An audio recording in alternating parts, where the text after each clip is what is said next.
What is up, wrestling fans? Welcome to another Pay-Per-Viewpoint edition of the Smark Out Moment Smack Talk podcast. I am your host, as always, Tony Mango, and joining me, as always, are Robert DeFelice. Hello, sports entertainment enthusiast. Are you not enthused about NXT sports entertaining you? Very much so. As well as Callum Wiggins. I'm up.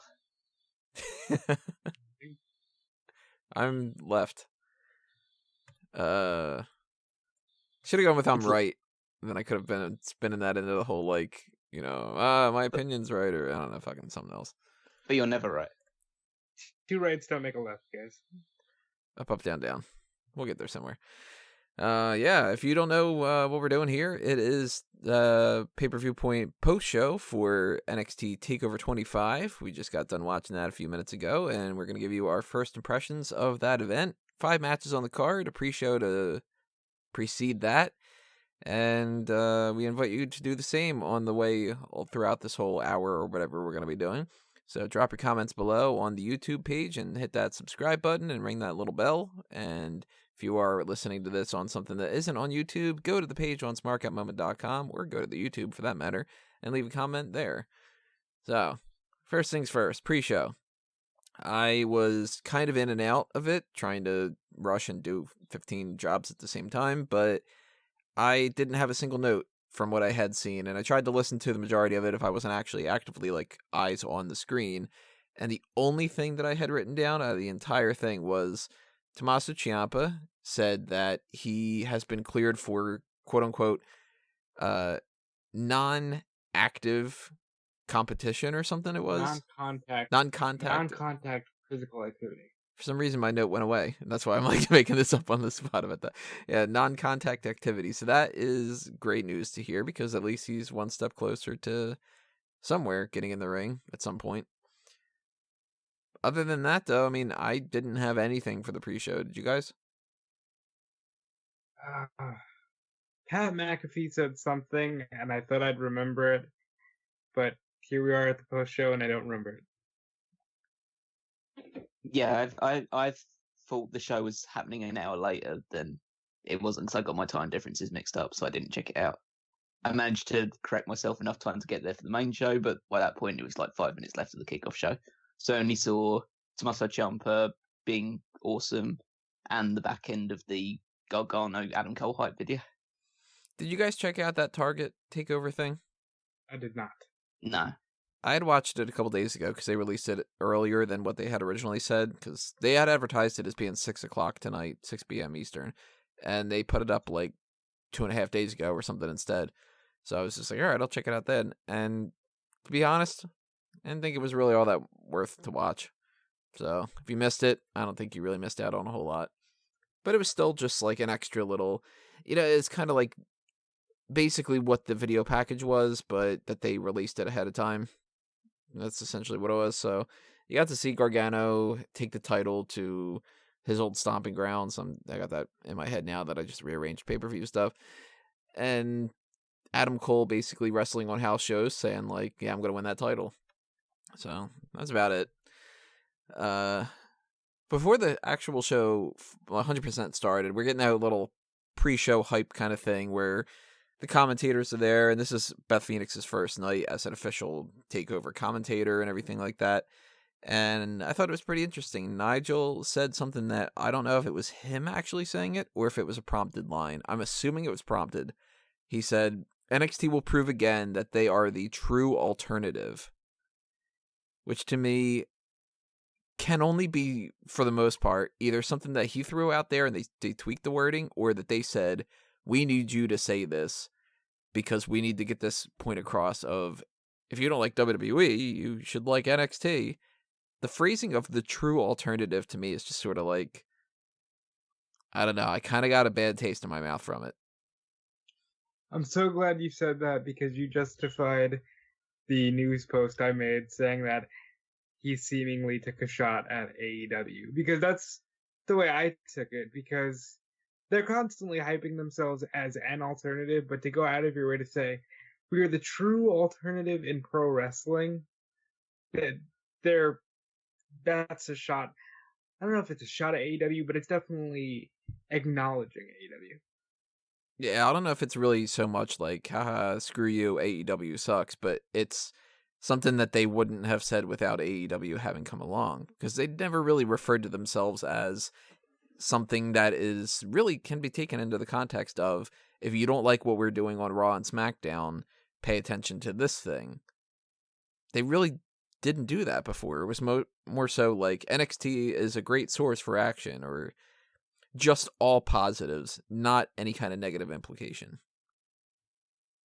Yeah, I agree, and I think it's something you're going to hear a lot going forward as they kind of realize that they need to throw the hype machine behind NXT, because NXT can at least compete with AEW in an in-ring and alternative capacity, because the main roster just isn't right now.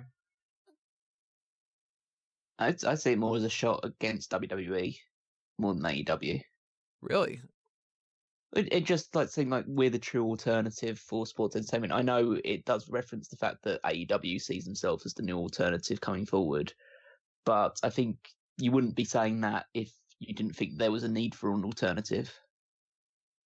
And so it's basically saying, yeah, if you don't like WWE, because why would you like WWE? You should check us out instead.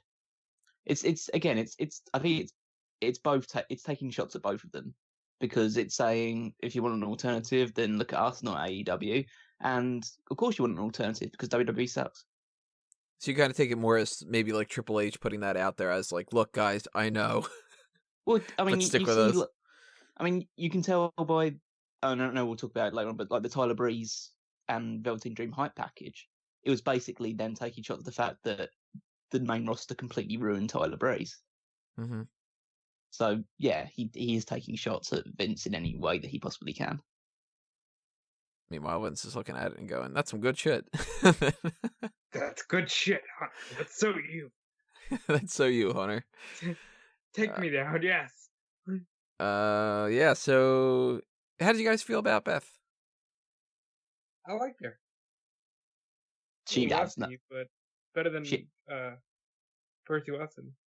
She adds nothing to commentary except the female voice.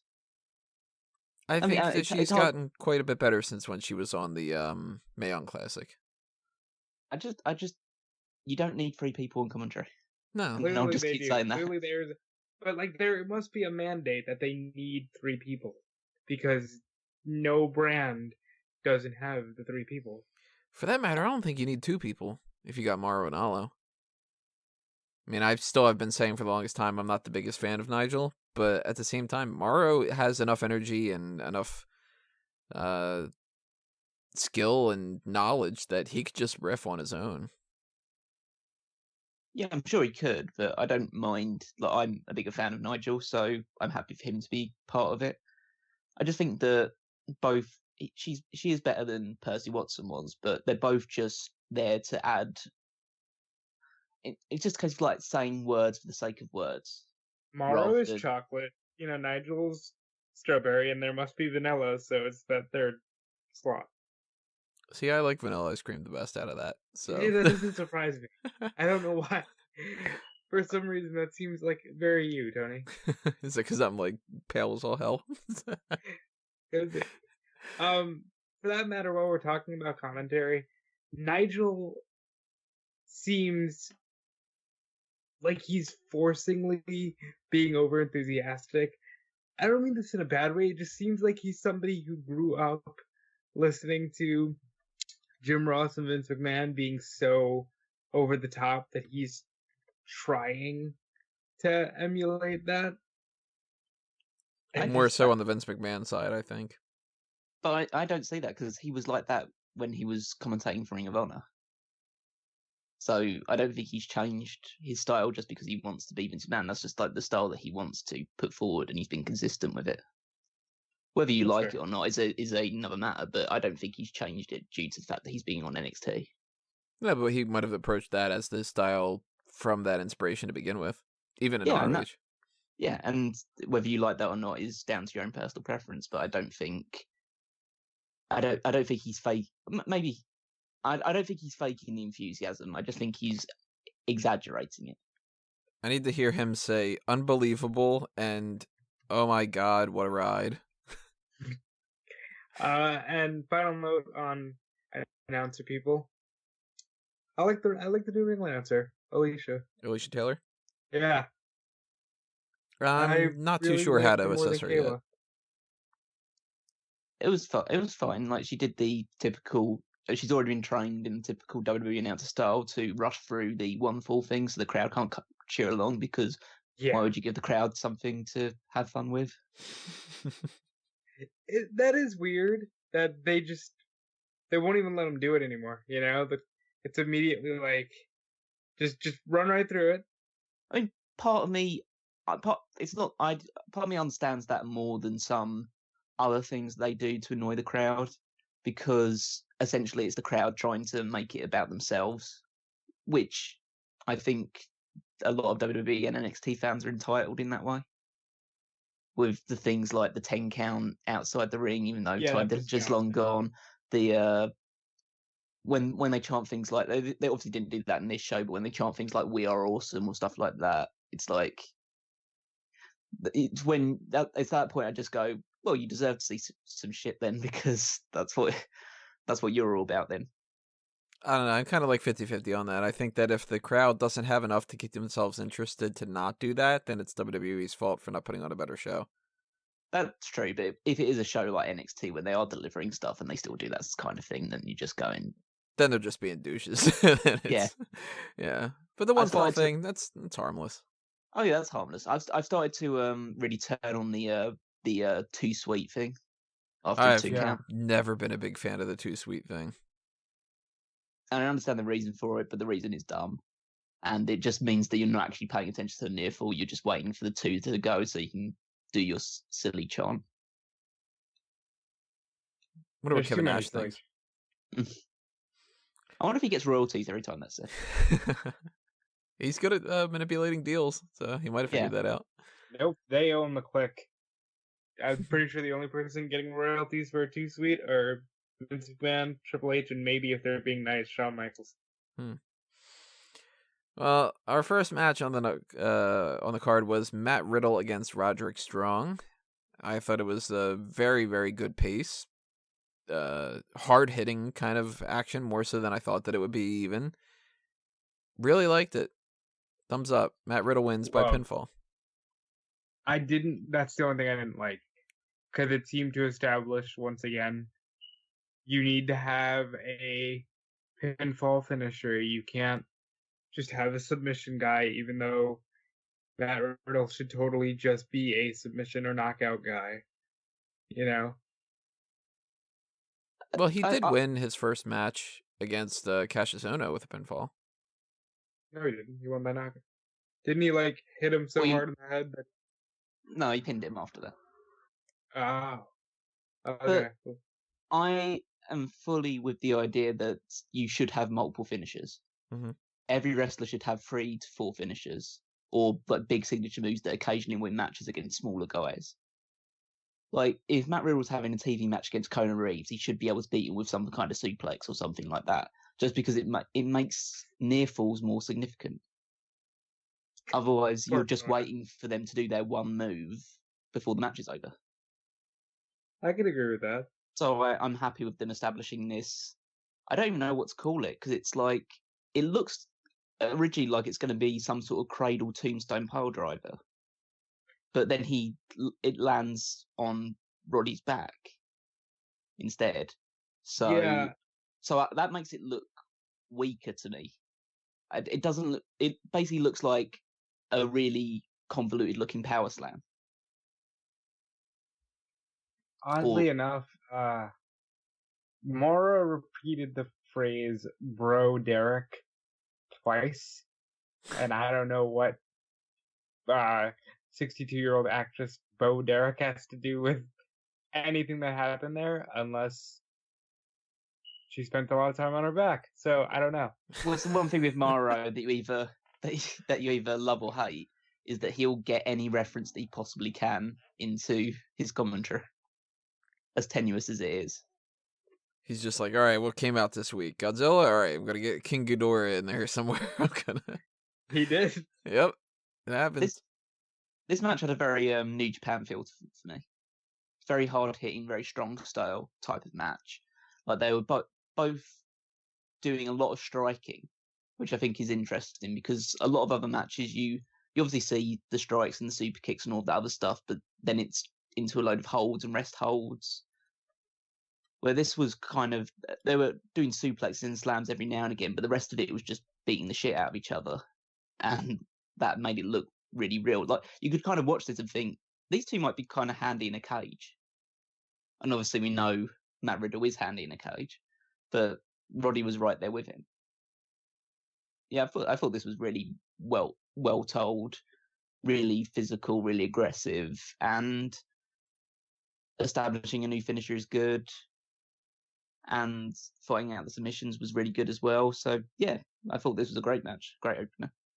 I really enjoyed the up kicks to Roddy and how they utilized that MMA style for Riddle instead of the way they do it for Lesnar, in that he just steamrolls everybody. I kind of walked out of this match thinking that this was better than I expected it to be a little bit. I mean, I thought that it was going to be good, but I didn't expect it to be as good as it was. And I was like, all right, well, if that's the baseline, then we're off to a great start. And I will say it wasn't my least favorite match of the night, and it wasn't my favorite match of the night. It was my number 2 favorite. Or my number 2 least favorite. That's what I should say. That's the opposite way I've done that. My brain's scattered. Sorry, everybody.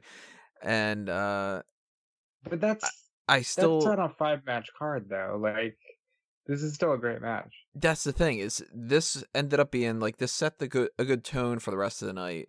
And since this ended up being my second least favorite match, that already means like that's pretty awesome.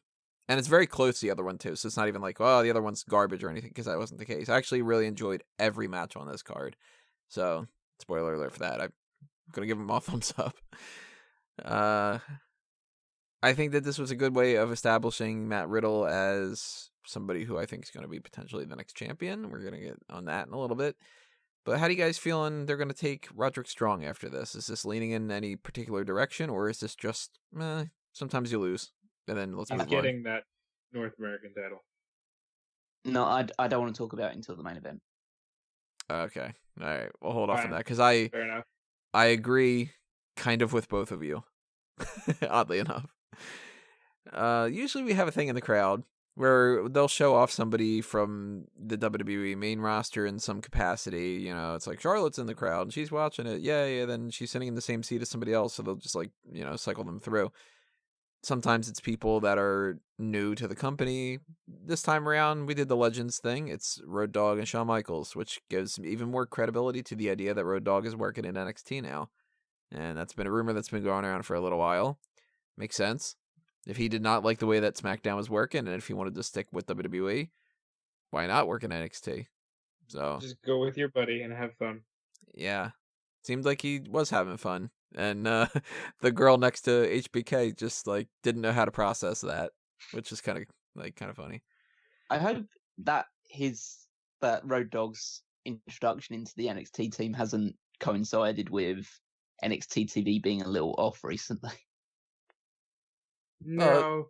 In regards to the Viking Raiders surrendering their championship as opposed to doing the match, how Bianca Belair seems to have been dragged into a 50-50 booking scenario with Mia Yim. I mean, it's not huge. It's not like the shows are bad by any stretch of the imagination, but it just it isn't quite as good as it was at the start of the year. No, I don't think that that's him. I think that is with the tag title situation. I feel like it's kind of like what we were talking about with the predictions. I feel like that whoever made that call is the same person who made the call about Asuka and Ember Moon. And I think it's even more so backed up with what happened here. And then Belair, I think, we're going to get back to Belair a little bit. Yeah, the next match on the card was the Fatal 4-Way ladder match for the vacant NXT Tag Team Championship. And I had said before, I wasn't feeling these teams because Lorcan and Burch They're good in the ring, but they don't have that pizzazz. Forgotten Sons, who cares? And I really like the Street Profits, and I really like the Undisputed Era, but I just, more than anything, Forgotten Sons was just like, really? We're down to the Forgotten Sons? And I had said, I hope I'm wrong, and if I go into it not expecting too much, they're going to prove me wrong. I'm very glad that they proved me wrong, because this one, I have more notes for this than I have anything for the whole night. This match was fucking tremendous. And not that I expected anything less, because it's NXT, it's a ladder match, but they managed to accomplish quite a lot. And I messaged you this, Tony. I will watch the Kyle O'Reilly show all day long, because Kyle was the MVP of this match. O'Reilly, more than anybody, and more as time goes on, when he first came in, I was like, this is just like one of those generic dudes. Like, he's just milquetoast, the same as everybody else. He's around the same height, just a brunette white dude, around the same build, wrestles the same type of style. Next. Kind of wrote him off like that. The sillier he gets and the more he wrestles and everything, the more I'm like, this dude's the type of guy that, like, in, like, 11th grade in high school, just suddenly breaks out of his shell, and you're just like, what the hell? Where did this guy come from? Like, Kyle O'Reilly's fucking awesome. And, I mean, well along in the past, I realized that he was great in the ring and all that, but yeah, he more and more is, like, the standout for everything. And that's great, because one of the first notes that I had written down for this was, during the entrances, everyone felt so pumped, and you could tell that they were really proud to be out there and totally psyched to put on a great show, and I felt that excitement from them. And I guess more than anybody, it came from Kyle O'Reilly. And as the match went on, I started to realize this is either a vindication or redemption story for a lot of the people in the match. Wesley Blake, who had been on a lot of takeovers in the beginning and then went away. This was Steve Cutler's first takeover. Angela Dawkins and Montez Ford finally got on a takeover. Bobby Fish finally got back into the tag team scene with Kyle. This was like everybody proving that they belong. Do you guys agree or disagree on this? This is the best thing that Wesley Blake has done. Oh, yeah. I mean, it's Other not than, really saying Sarah. much, really. Oh, I will say, I think this match would have been better if it was Blake and Murphy. Yeah, I don't think it would have changed too much. Just be split. Obviously, Buddy Murphy's has proven to be a much better commodity, but it's just a case of I don't think he fits into the Forgotten Sons gimmick. No, I said Blake and Murphy. I'm imagining this is a scenario where Cutler and Riker go away. Well, see, I really liked Riker in this. Riker was awesome in this match. Like, obviously, he's like the other commodity, but he was made to look like a total monster, just wrecking everybody on his own. Obviously, they'd already been involved in the match for a while. The crowd really got like heated behind him because they didn't want him to be the reason why the Forgotten Sons won the match, and they desperately didn't want the Forgotten Sons to win the match. Yeah, I loved how when they would like, get to the point where people were like, people are starting to boo, and they're just like, oh, no. And that played into it. That played into the actual story of the match, which I thought was really good. But when they all started taking him out and they all just teamed up, they all had to team up to get rid of him, and he kept coming back like Frankenstein's monster. Like, Riker, as much as I think the Forgotten Sons, like you, Tony, are just very forgettable and like just don't stand out at all, he stands out. And he's the only one that could potentially have a future both in NXT and on the main roster. Yeah, I liked how, and I didn't understand what they were doing at first. I think it was Guest 5 who cleared it up in the Mega Maniacs chat when they were chanting, "We forgot you" at him in the ring. So they're getting behind that. It takes 3 teams to gang up on him, so that made him look really strong. He looked like a beast. But speaking of chants, did you guys catch the yowie wowie chants in this match? Yeah. First they were saying holy shit, and then it transitioned into yowie wowie. So that didn't register to me. That's funny. that has at least tells me that Bray Wyatt's gimmick is over, and he's going to be a big deal when he comes back. At least Yowie Wowie is over. Oh yeah, but like that's same with like the Yes chant or the 10 gimmick. It means that he's going to get the crowd are going behind him from the get go, which is a good sign for him. But this match was just complete chaos in the best possible way. Like you could probably just list all of the different spots that took place. I was hoping that we'd get the frog splash off the top of the ladder, but maybe that was a bit too dangerous, especially considering how much elevation Montez Ford gets. You got it in the promo, which I thought was odd. But you had spots like 2 Doomsday devices of different styles, like back to back. You had like the Street Profits do their version of the team angle. Yeah, the Hassan Benjamin like leapfrog over the top onto the ladder. That was cool. That German suplex by Bobby Fish With the code breaker. Yeah, just sending I think it was Ford just right, like almost up the entire length of the ladder was just incredible. And there were things that weren't really necessarily supposed to go the way that they went that looked even more brutal, too. Like, when Blake did his suicide dive, he went head first into the fucking ladder. And it was just like, dude, you did not put your hands up well enough. Dawkins jumping off the top rope on everyone on the outside. I was kind of surprised about that. It's pretty standard and not the, most grandiose thing, but that was where I'm like, okay, maybe we are not going to have, like, the absolute best match. And then the next thing you know, they're doing things like Blake is pushing the Undisputed Era off, and O'Reilly's back just lands on the ladder like it looked like it hurt like a son of a bitch. And it cut him up, too. Mm-hmm. I mean, it could have been a lot worse for Kyle O'Reilly when you had Lorcan and Burch do that double German suplex spot, and the ladder almost decapitated him by flying across the ring towards him. You managed to get Bobby down quickly. Fish. That was Fish on there, yeah. No, that was Kyle. I thought it was Fish. Kyle, yeah. Oh, well, Kyle. whoever it was. That looked dangerous as hell. And you've got the leapfrog, you got the German suplex, you got Fish falling on top of Kyle O'Reilly, and I thought that he actually busted a tooth because he had spit something out so much, and then I thought that he was bleeding from his mouth, and I'm like, oh fuck, he landed on his knee on the mouth or something. But Riker's one thing that I will say on this one, he did not want to catch people. Nope. He did not catch Montez Ford with that plancha, and he did not catch Oney Lorcan. He whiffed on those. I think in fairness with the Montez Ford one, I think Montez Ford came up short on his jump. So I think Riker had to move forward to try and catch him, which obviously makes it look slightly bad because it means that it looks like he's trying to catch him.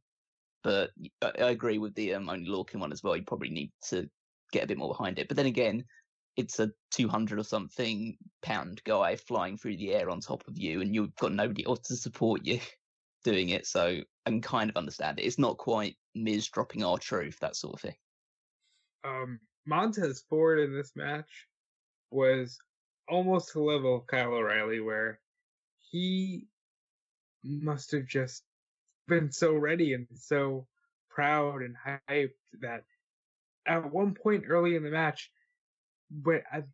he takes a bump and the referee literally says, "Slow down." Yeah, I heard that. Yeah, and I think 5 minutes later, he's diving onto Riker and lands mostly back first on the concrete. You know what it reminded me of?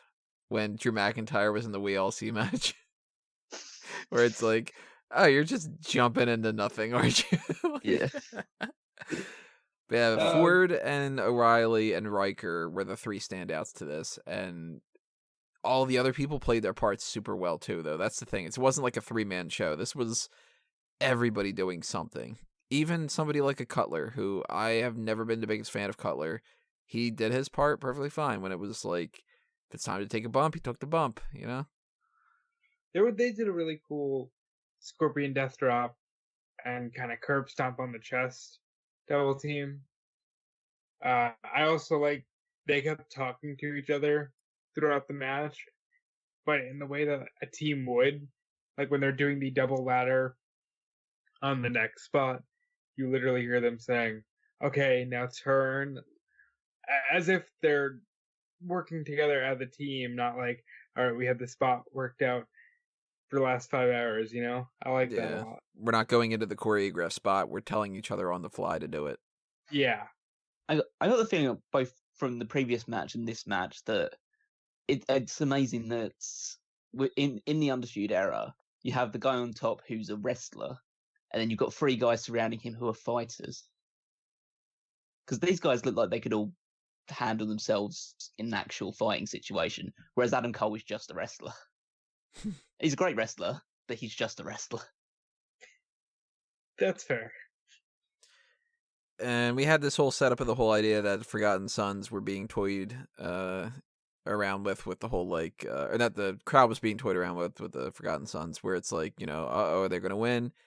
Massive pop with Montez Ford's springboard. And Street Profits come out on top, and the crowd was super into that, which is always great to hear. You saw Solo Cups go flying. What a cool visual. What a genuinely emotional moment. Like, they were just cloud 9, and I couldn't have asked for a better way to have them win it, you know? I think that they still could have won it with Viking Raiders being involved, because that's where that Ember Moon Asuka thing comes in with me. It's like, you couldn't have them beat them. I know that Viking Raiders are like a big deal, that you're trying to make it seem like they're like unbeatable and everything, but, you know, it just, that's twice now that we've had that happen, where it's been like, have a champion look like they've got a particular person that is going to be the next champion, but don't have them win, have them get rid of the title, and they could beat somebody else. And it's like, don't do that a third time, you know? Yeah. I like the celebration in the crowd, though. It's the ultimate babyface way to deal with this thing. And it's incredible that they've been around for quite a while, but this was their first takeover match. Yeah. They get to win the championships, get to celebrate with the crowd all behind them. Yeah, it's a really good moment for them. It's one that's long overdue for how talented they've like proven to be as a unit. Well, I'm really hoping that they get a really solid title reign going forward, because, I mean, when you've got the talent that they've got going on with a lot of different things, like, they are over with the crowd, they are fun to watch. If they would have been overlooked pretty much any longer, that would have been probably the death knell for them. And this is the thing that makes them go, okay, well, at the beginning of the year, they were talking about how they would win the championships, and now they actually fulfilled it, which is awesome. Big fan of that. Mm-hmm. Let's see. That took us into the North American title match. That was Velveteen Dream defending against Tyler Breeze. And I mentioned this before, really liked this match a whole lot too. I was disappointed in the entrances, I'll have to admit that. There wasn't a whole lot of flair to it that I really kind of expected them to have, but something about this match that made me kind of come to terms with something that I've liked Velveteen Dream from the start. I liked Patrick Clark in Tough Enough. And I kind of realized maybe during this what it is about him that I like, that adds a level of something else to his matches. He makes it seem real. There's a little bit of clumsiness to what he does. And we were talking about with the tag title match. If you have a tag team title, a tag team that is kind of explaining things to each other in the ring, and you can tell that they're working together, that seems real. Velveteen Dream taking a fall or getting kicked and landing kind of awkwardly, I believe that more than if, you get a scenario where somebody takes a drop kick and they conveniently fall the exact same way as they were told to fall when you take a drop kick. I like it when he does things that look a little sloppy, because then that's like, all right, that's not choreographed as much, Yeah, I get that. I think he's obviously always been extremely athletic. He knows a lot about the wrestling business. He's shown that in Tough Enough as a big fan of the business. He's now really starting to pick up psychology at a rate of knots, where he's really proving to be excellent at telling stories in the ring, more than even when he was like in the early days when he was having those matches with Aleister Black, which are obviously very well told in terms of the storyline and creative perspective, but now just matches in the ring, he can lead them a little bit more. I don't think he's quite at that level where he's obviously not a veteran yet, and he can't lead matches on his own. He needs somebody else there to help him with aspects of it, but he's gaining a lot of confidence in terms of just as a potential ring general in the future. It does obviously help having Tyler Breeze in the ring with you. Yeah, and who definitely knows what he's doing. What a good showing for Breeze, who, as we mentioned in the video package, they did not shy away from the fact that they shit on Breeze in the main roster. And it feels good to know that Tyler Breeze is back in a position where he can carry matches and actually give something back and give something to the fans. Because while the Fashion Files were great, at the end of the day, we're watching wrestling. Yeah. Yeah, and I mean, he is the type of person that many people wrote off as being a failure in a way that really isn't his fault, because he's proven now this has been multiple years. It's not like he went up to the main roster and a year later he went back down and whatever. He was somebody who was a very talented NXT superstar. Everybody seemed like they were on board with this idea of him going up to the main roster and getting this big push. He had this feud with Dolph Ziggler. It could have gone somewhere and it didn't. And then he just didn't do anything for multiple years. Now that he's back at NXT, he hasn't lost a step. So he had it this whole time, and they just didn't let him do it. So he seems like he's having more of a fun, passionate time. Velveteen Dream was doing his best in this match the way that he normally does. So it wasn't like that this was not where they were going, and he was kind of like, all right, well, I was planning for the Dijakovic thing, and let's just do this and get it out of the way. You could tell that he's having a lot of fun with it too. He's playing up the heel part of it, but they're working with the crowd to make sure that they don't hate Velveteen Dream. I mean, they're chanting at the end that they want a selfie between the two of them. That goes to show that they pulled that off. What was it that Breeze had happen to him that made his ear all bloody? Do you guys know? No, Maybe I didn't. bouncing the head off the table. Yeah, That I mean, he might have was. been it. I didn't see anything in particular. It could have been a multitude of things where he had to take a bump to his head, whether it was the announce table thing, whether it's the dream the dream DDT Dream DT? stuff. Yeah, dream DT. I've noticed this more, like especially on this show more than any other time. Everybody's moves have names now. It's good for That's certain an people, NXT thing. but I don't like it when you have no flow to it. Like, I don't understand why Matt Riddle's finisher is the bro mission. It's like, sub is not the same as bro. There needs to be a little bit of like fluidity to it, you know? But at least it has the word omission. Which would be good if that had anything to do with submissions. Yeah. Go I was with just it, I was guys. like, wait a minute, am I not realizing that? And then I'm like, no, it still doesn't work. But Kurt Angle's retired. They'll give him the ankle lock and call it the Ank Bro lock. You know what I mean? Like, they'll get there. I think I mean, we talked about the previous thing about Nigel Guinness saying about linking to AEW. Velveteen Dream doing the lion salt was a little bit on the nose for this match. More Especially specifically, Mauro Ranallo calling it something else. He didn't call it a lion salt. Well, he called it the Acai Moonsault, which is what it also it's his official name that Jericho obviously gave the name the Lion Salt to. And upon seeing it, I thought, oh, well, this is clearly a shot at AEW because it's clear that Velveteen Dream has never done a Lion Salt in his life before because that didn't look particularly good at all. It was fine, but it was like, okay, I'm standing on the ropes for a second because I'm worried about how this is going to look, and then I do it, and it just about connects, but I almost went about halfway across, like 2/3 across the ring. So I don't think he should add that to his repertoire going forward. I do like the idea that he does these little homages, though. And if he's got some other things that he can pull out in the future, like if he just starts doing like Dean Ambrose homages, then it's like, that's kind of funny, you know? He's always having fun, and that's what's really cool. Yeah. He's always on the pulse of the audience, which is a good thing. I don't know how to really rate this match because I know it was a very good match. I think it was a case of I wanted to love this match, but I ended up liking it.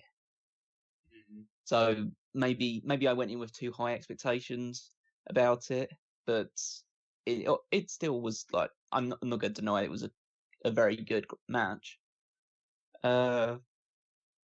Maybe if they were to do more down the line, but I don't think they seem to have just ended it with the selfie, once Dream retained. Maybe if it didn't have to follow those two banger matches. Yeah, I think the crowd was a little bit more muted for this one compared to the previous two, especially following the ladder match was always going to be a tricky task anyway. I feel like it would have been better off if they would have switched the women's match here. Potentially, but I think they've kind of stuck with not so much rigidly, but at least in recent times of the women's match as the semi-main event. Yeah, it makes sense. And Yeah. I mean, I'm not crapping on the women's match either. That was my least favorite match of the night, and this the North American title match was my number 3. But that's, I mean, if you got 5 good matches and it's kind of like, how do we maximize something to take an A- into an A? Then it's like, all right, we're nitpicking, you know? Yeah, no. Oh yeah. Yeah. I think it'd be something that I would watch back in a couple of months' time and like a lot more. Mm-hmm. As opposed to maybe it was just in the moment, it just didn't feel as big as I was hoping it to be, but it was still good. It was still very good. But maybe I was also a bit confused. The finish was a little bit convoluted. It's very sudden. Not that sudden can be a good thing, but this sort of just happened oh wait, he tried to hit him with the belt, what? And then Dream Driver into the Purple Rainmaker. And I teased Tony about Velveteen's a heel, he's a heel. Yeah. But they didn't do anything with that going forward. It just seems like, all right, the veteran came up short, and it's clearly the Velveteen Dream's time. So this is where it comes into what we were talking about earlier with a certain regard. I mean, we're still going to hold off on some of that discussion, but Roderick Strong, I think, has a really strong chance at being the next North American champion. Pun intended. Huh, didn't even realize that. It took me a second. I think they're going back to Dijakovic, or He's out for 9 months. Yeah, he's out for a while. That idea then. I don't think it's going to be Strong though. I think there are. I think that when you look further down the card, you've got people like Kushida need something to do. You've got Keith Lee is back and probably looking for opportunities as well. Jackson Marika should be in this sort of picture at this point in time now. So I think there's other options out there. I wouldn't be shocked at all if at the next tapings we see 2 titles change hands. You think we're going right to that vision? Mm-hmm. Okay. It would not shock me at all if we see Street Profits lose and Velveteen Dream lose. I'm going to suggest next TakeOver, Kushida versus Tyler Breeze in the opener. See, that's also what I was kind of thinking is, obviously, we can talk about what would happen in the North American Championship. I think Tyler Breeze is now heading straight for the Cassius Ohno territory. Yeah, yep. Probably. He's now the gatekeeper of NXT. With Cassius Ohno in NXT UK, that it's now Tyler Breeze's job to be the veteran who sees all the new guys through. I can definitely see that being the case. And every once in a while getting close to some kind of a shot at a belt and losing, but maybe not necessarily even competing for a title at any more TakeOver events. No, I'd be surprised if we even see Breeze competing at many takeovers going forward. I know it's the idea of... I don't think that's entirely good, even though I know that's the perfect role for him and he'll take pride in it. He deserves a little bit of a run. Well, at the end of the day, if he deserves it, then he can earn it.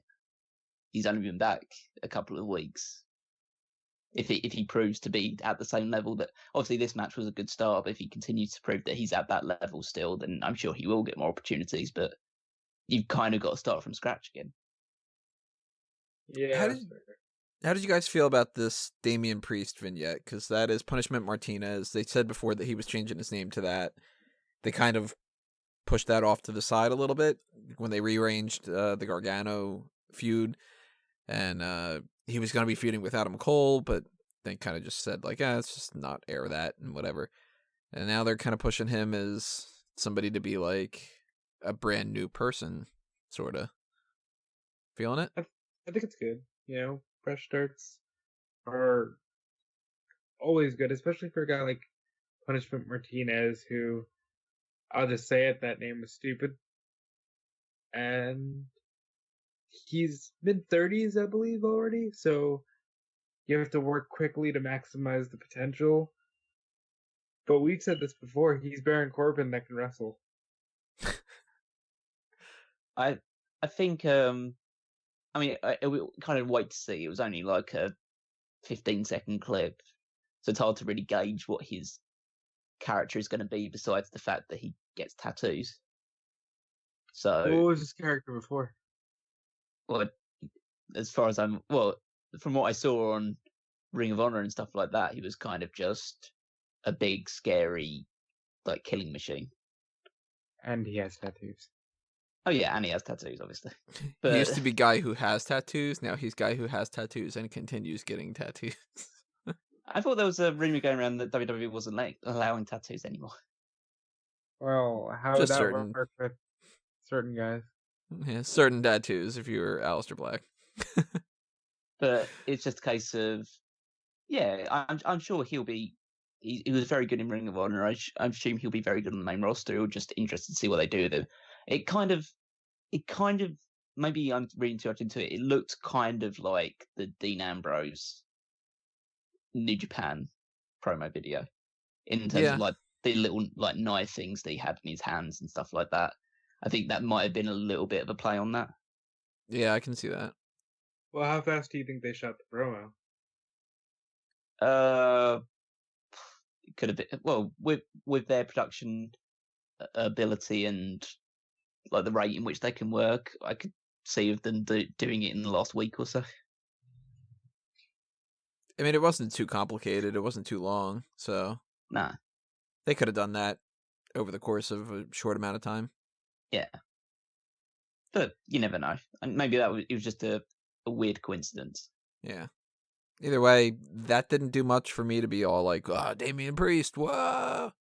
But I'll give him a shot, I mean, I haven't seen anything from him that I've disliked. So maybe we're going to get to see him beat up Connery soon. So yeah. We moved on to the NXT Women's Championship. Shayna Baszler successfully retaining against Io Shirai. I said before this was my least favorite match of the card, but that's still really good. Like, I still really enjoyed this match. It's just a matter of I didn't think that it had the same amount of flair. And part of that might have just been that I had watched 3 matches ahead of time that were like lots of energy, full force, hard strikes. And they started this one off a little bit on the slower side. So it's like, you know what? Okay, that's not a problem to a certain regard. And more than anything, this one was really good with the ring psychology because it's Shayna Baszler, so she knows what she's doing. And I still liked it quite a bit, though. That's the thing. Yeah, I thought the match was good. They were telling a lot of stories here with Candice, and you felt like that's where they're going next. They're going to go to Candice.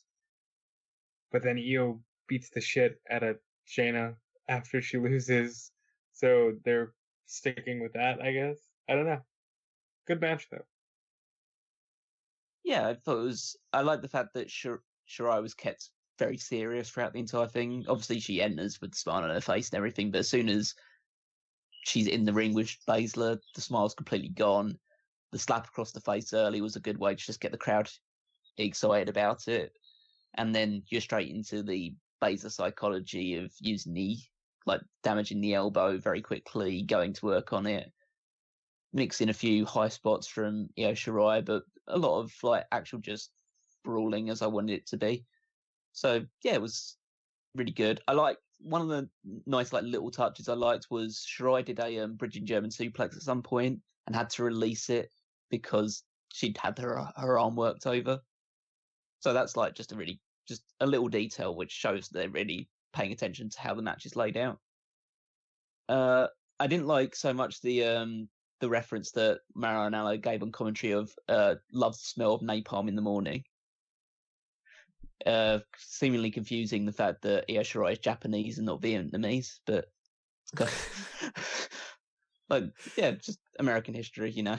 You think he just watched Apocalypse Now and just was like, yeah, let's just bring this up or something? Which everybody misquotes that movie to begin with anyway. Yeah, she's some kind of Asian. I can fit this line into. I hope that wasn't what his philosophy was. But yeah, I think I'm not so sure about like these extended waits in Shayna Baszler's submission hold.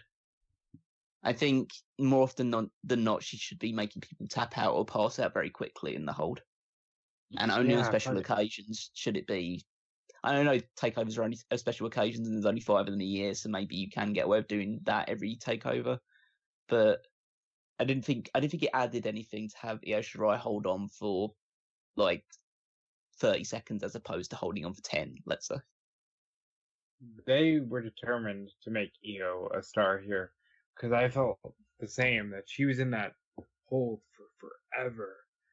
And then just as Shayna's celebrating, out comes the kendo stick.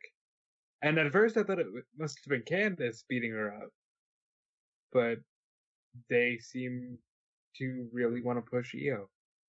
This made Io come across as incredibly bitter. Yeah.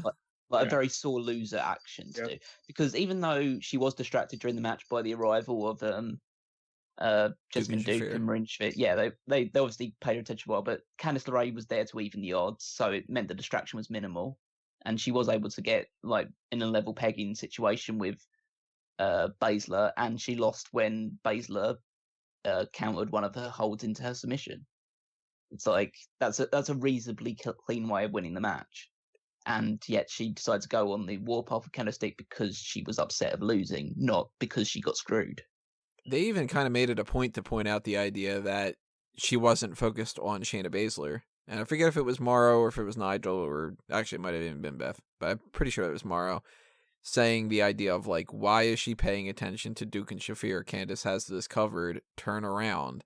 And that's like, all right, well, it's your own fault then, you know?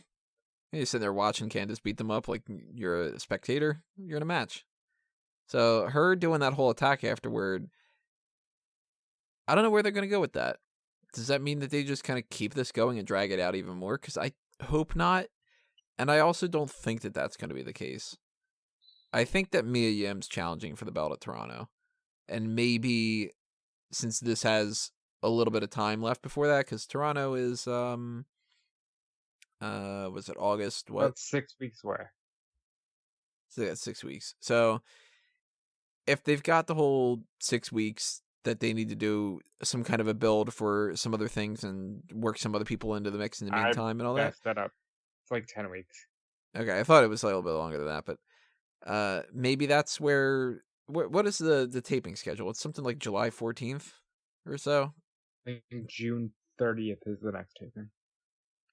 I'm totally in. June 12th is a taping, and so is the 13th. That's where I'm getting into the mix here.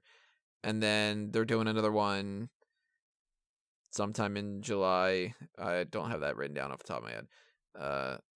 I would assume that would be the case. So they're going to have to do something in the meantime before getting into the mix of everything else like that. Oh, August 15th. That's what it is. Yeah. So I'm assuming Io Shirai is just going to continue this just to fill in time, and then they're going to build up Mia Yim.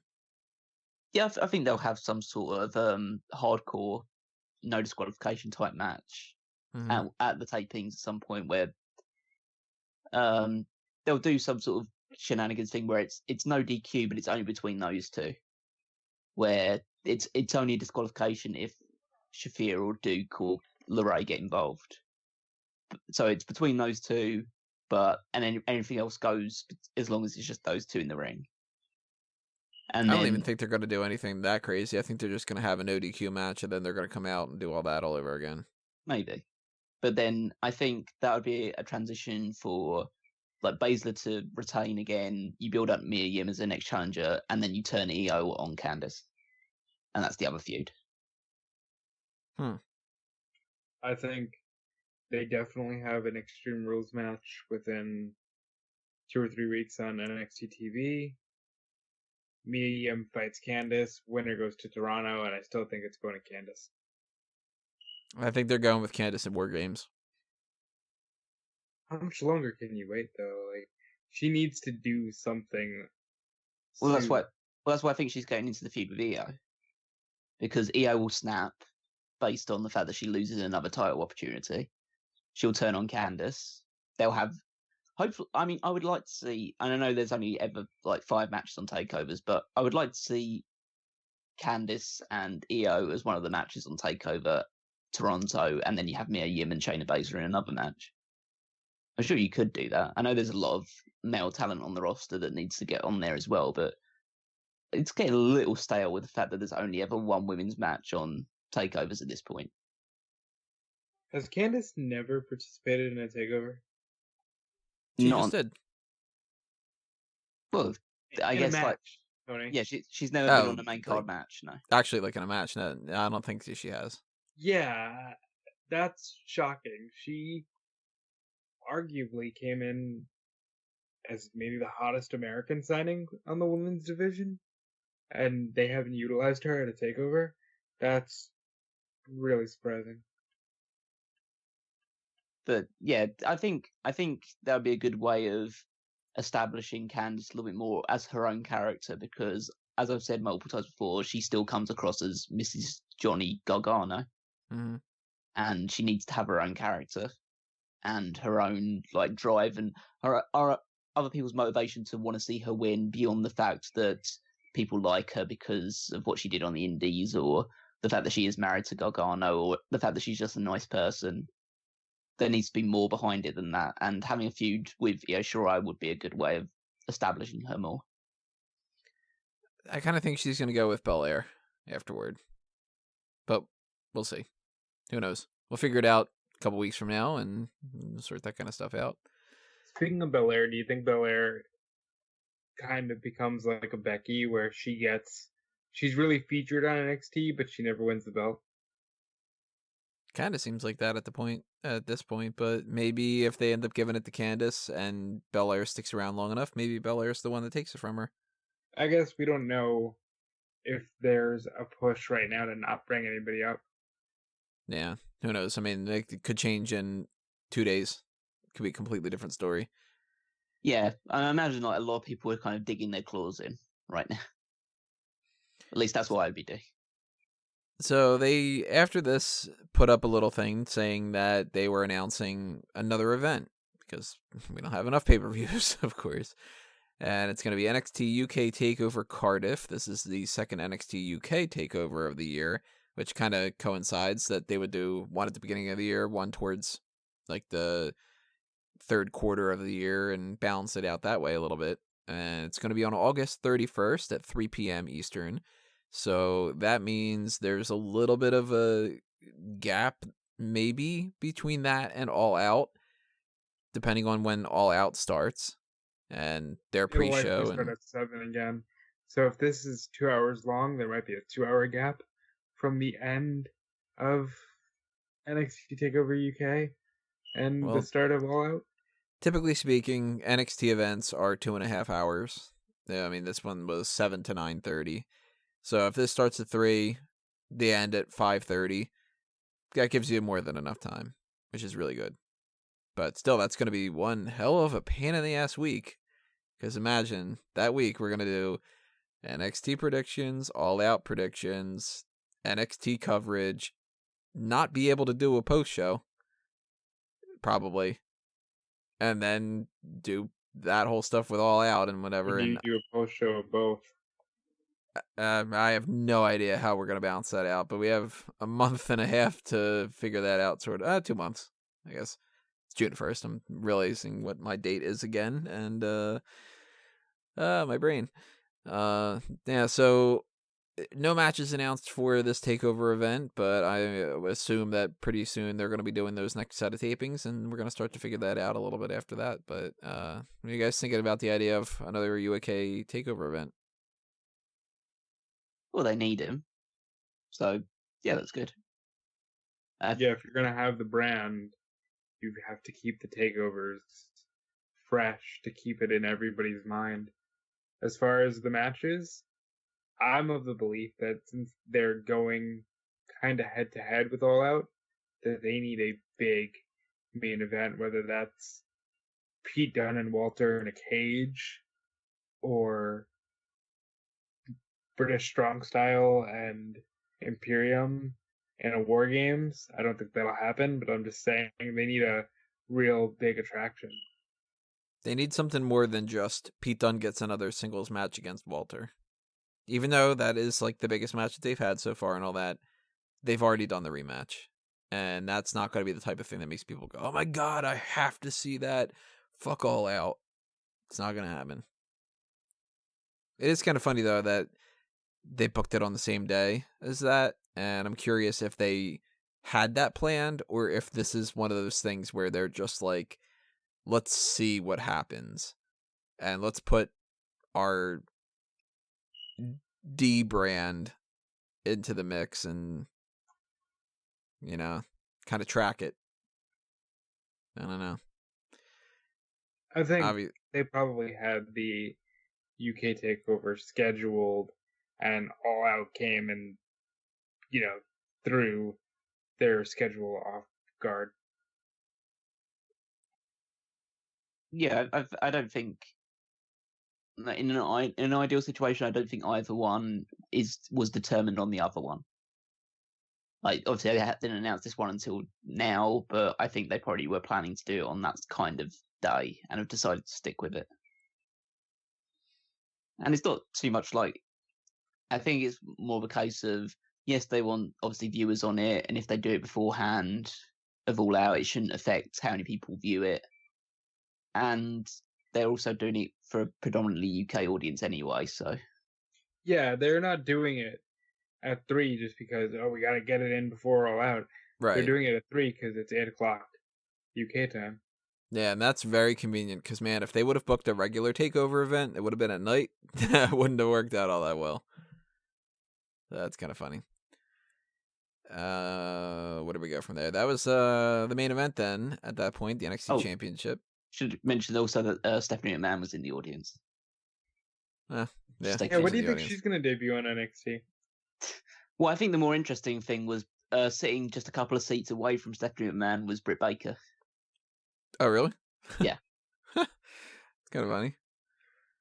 Sean Ross Sapp took on a Twitter photo of her, so that's how I noticed her, and she had she was looking at Stephanie in a really kind of off way.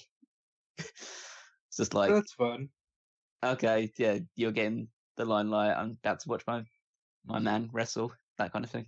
Are you surprised we didn't see anything with the 24/7 title here?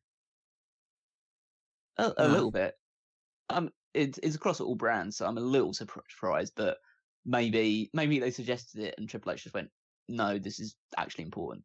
So I don't think that anybody even thought about it for a split second. I think that this 24/7 title is quite literally somebody just said, "Why don't we do the 24/7 thing from the hardcore title?" And then they said, "Sure, figure it out. Wouldn't it be funny if people ran around backstage? R-Truth will do it." And that they have no plans whatsoever to do it on anything other than Raw and SmackDown. Look at what they did with the women's tag titles. They had Bayley and Sasha Banks go down one night to say, we haven't forgotten about NXT or NXT UK, and then they've done literally nothing with it since then. There hasn't been a single... Cool would it have been for 2 of the 4 horsewomen to go, and then I really don't think they had a plan for those titles. They probably just said Iconics winning will be a cool Mania moment for them, and we're all about moments. And we'll figure it out next time we need a title match. I feel like they forgot about it already.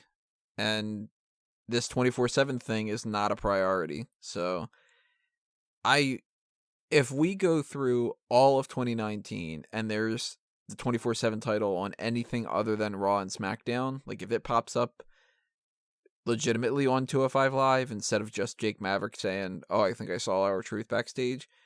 If a title changes hands on 205 Live, if they pop up in any regard in NXT or NXT UK, I'll be completely shocked. But it'd be cool. Yeah, but yeah, like I say, you probably shouldn't hold your breath for it. Yeah. So the NXT Championship match was Adam Cole against Johnny Gargano. Started off with Josiah Williams doing the entrance for Adam Cole. I like that quite a bit. That must have been really cool for him. Yeah, I feel sometimes these musical performances can come across quite cringy. He looked like he was really into it, and he knew all his lines, and he was keeping the beat really well. So yeah, it was a really good performance. Yeah, he did a pretty good job. He's actually on my list right now as potentially my favorite celebrity appearance of the year for my end of the year awards notes. So Well, keep he's that in mind, working everybody. for them. He's working for them. What do you mean? He's everybody's like working. their new social media producer or something. Oh, he is? Yeah, he got a job like WrestleMania weekend, I think. Huh. Totally over my head. Didn't know. Thought he was just a rapper. I had a note for Double or Nothing that I feel I need to bring up during this, which was Superkick City. And my issue with Double or Nothing was every match was Superkick, Superkick, Superkick. And this match was Superkick, Superkick, Superkick. I feel like if we would have had twice as many matches and this event would have gone on longer, like Double or Nothing, it would have gotten bothersome. Because during this match, it was a little bit bothersome for me, where I was just like, all right, pretty much every move is a super kick.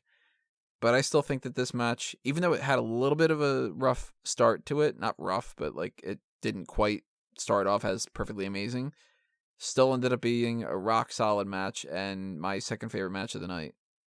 Big fan of it. I like that Adam Cole won. I like that he won clean. Because, relatively speaking, I mean, if you win nothing clean, then you don't look like a strong champion. And this worked out really well, I think. I thought the match was excellent, as you'd expect between these two. Part of me is a little disappointed with the result. Not because I don't think Adam Cole will be a great champion, because I'm sure he will be. And the way they actually led up to that thing with so many false finishes and close moments where the crowd was pretty much exhausted by the time it had gone to the end, because there'd been so many close moments. That was pretty much the best way you could get around doing it. But I think that the issue was, if Gargano's title reign was only ever going to end at this point, and he might be, and like you say, the injury might have an effect of it. So if it was taken out of their hands, then so be it. That's fair enough. But even if it was going to always end at this point, and Cole was going to take the title, they probably shouldn't have given the title to Gargano in the first place, and had Cole win it in New York instead. But other than that, it was the next match. Like, we don't know if this was the planned finish, or if it was like, okay, he's really injured, we can't keep the belt on him, we'll make sure that he can go for TakeOver, but it has to go on to Adam Cole. Yeah, I mean, at the end of the day, it's a decision which I'm not going to complain about too much. It's just a case of it just feels like, especially with what Gargano's done for NXT and all that time, the fact that his title reign ends after 5 or 6 weeks and he hasn't really done anything with it, it feels a little underwhelming. Yeah, but if you think about it, based off of the way that previous champions have been, they've really only retained for maybe 2. Like, McIntyre had it only 1, right? He lost it at the very next one to Andrade. Yep. And I'm trying to remember, like, Neville had it for like the first 2 that he had won it. Lost it to Sami Zayn, who lost it at the very next one to Kevin Owens. Owens lost it like 2 events later, I think, to Finn Balor. He Who lost it held about. the longest, right? He lost it eventually to Joe. Joe lost it. They did the whole switch with him, doing the whole like back and forth. Nakamura, like, there's kind of a precedent that people don't last super long as champion. No, but I thought Gargano would be different just because of his legacy. I think if they would have been able to do the Tommaso Ciampa match, and obviously if Gargano wouldn't have gotten injured, I think that he would have had a long reign. Yeah, I think they probably would have. They probably would have had him defeat Ciampa and then have a first match with Adam Cole where he won and then lost it to Adam Cole in the rematch or something like that. I could have seen them doing something more along the lines of like he beats Ciampa at TakeOver New York, holds it until the very next year TakeOver. Like, that's when like the crowning of the Undisputed Era is, or I don't know. But we're talking about scenarios that didn't happen, so I think that there was never a plan for him to win the title and then lose it so quickly, and it just happened to be that that's how the cards fell and everything. But I don't feel really all that bad about it. I think that Gargano is very much in the chase, and now that he's had that chase, he's won the title. They did that whole like homecoming and taking the belt back to his old training facility and everything. Kind of got what you wanted out of it. And if he doesn't win it again, I think it'll be strange. But if he wins it again a month or two, or not month, a month from now is not even another TakeOver event. But I don't know. I feel fine with Gargano, and I'm glad that Cole's champion too. I'm so happy that Adam Cole's champion. He took a long time to get it. When you think about the rate that some people come in and immediately at least get a shot at the title, Cole's first shot at the title was New York, wasn't it? Yeah, it might have been. Yeah. So he had a title match against Drew McIntyre on a right live on event. like a house show, maybe. Yeah, but it was a taped live event, so Okay. it did end up on TV. But still, yeah. He's been out of the title picture for such a long time, which is shocking because, in spite of that, the Undisputed Era were still the anchor and focal point of the brand. So this is perfect. I feel like it's where it needs to be right now. And who's to say Johnny Gargano doesn't get it back by Tampa? You know? So who are you guys thinking is going to be the next challenger? Is that where Roderick Strong comes in? I think this has accelerated the split of Undisputed Era. The fact that you could have in the tapings coming forward Adam Cole saying, I got the job done and I did it all by myself. Beat him clean in the middle of the ring where you three all dropped the ball. Because Kyle O'Reilly and Bobby Fish didn't win the titles and Roderick Strong lost to Matt Riddle. And I think they get pissed off and they turn on him. And I think that the inclination will be that because Cole is the one who's essentially abusing them for losing their matches when he managed to win, is meant to portray him as the heel, but the crowd love him so much that they'll make him the babyface. And so you're thinking the other three kind of stick together, and yeah. Cole is the one who goes off on his own? Yeah. That Cole becomes a babyface on his own. And we have Roderick as like the de facto leader of the new Undisputed Era. But they're all kind of like pretty much on level pegging. And then you have Roderick Strong as one of the next challengers for the title. But inevitably it will be Matt Riddle who'll be the next champion. See, that's where I think that there's no babyface turn for anybody coming in the mix there. Because I think that they're just going to maybe do another Gargano match in the future for TakeOver Toronto. Maybe somebody else gets in the mix somewhere. I don't know really who, but I think it's just pretty much as clear-cut as Matt Riddle's the next champ whenever it happens. Yeah, but I still think there's going to be the turn. Because I think that's just like the way that I would do it. I can't say with any sort of certainty. It could be completely wrong, but the way I would do it is you have that situation, and then you have Matt Riddle eventually turn heel and become the new leader of Undisputed Era. As like, essentially, like I was saying earlier, you've got 3 fighters and you've got a wrestler. So you add the fighter to the group of fighters, and you have the wrestler stand on his own. And let's face it, Adam Cole should be a babyface. The crowd treats him as a babyface. They're going to react to him as a babyface no matter how he behaves. So, and the other 3 could still make it as solid heels. So why not, like, unleash the lightning in the bottle and just let Adam Cole become your top babyface? I think that all depends on how hurt Gargano is. If we could get another Cole match, I'm thinking we go with Riddle, but I also have it in my head that maybe they don't do the breakup so directly, but that Roderick Strong wins a title opportunity, and then that build-up just inevitably splits the group with Roddy going solo.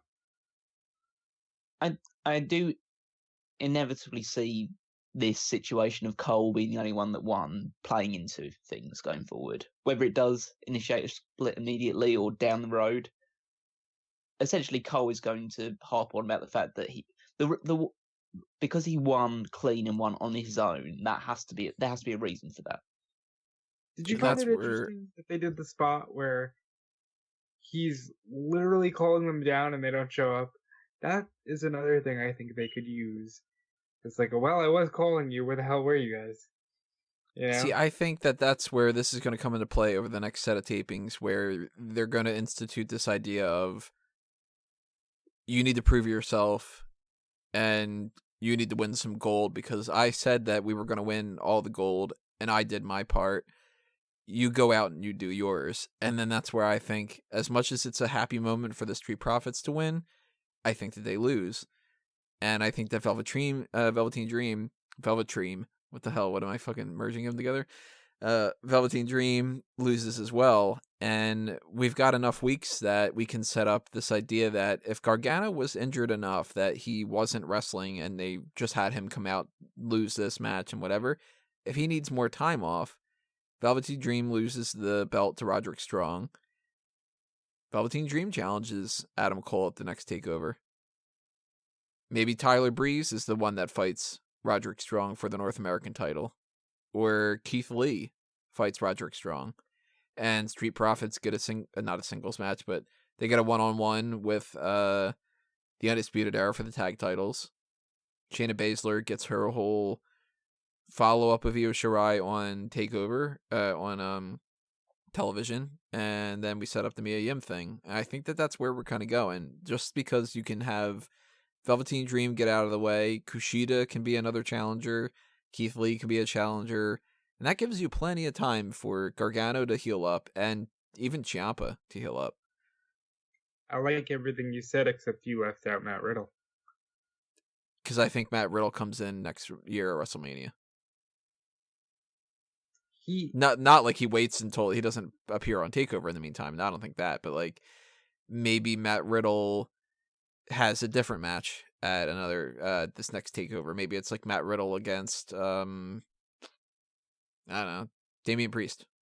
He teased being on Raw Monday, but I know you can't put any stock in social media teases, but he really harps on the whole I'm gonna fight Brock Lesnar at some point. Credit to him, he's really trying to push that over, and I hope that they listen and you just have him do it. Well, as long as they have him beat Lesnar. Yeah. Because he can't just keep doing that and then lose to Lesnar. Because then he might as well have not done it in the first place. I do understand the idea of having them having to prove themselves. I just think they do that sort of thing where they do challenge the Street Profits, and Roderick Strong does challenge Velveteen Dream, but in my mind they come up short.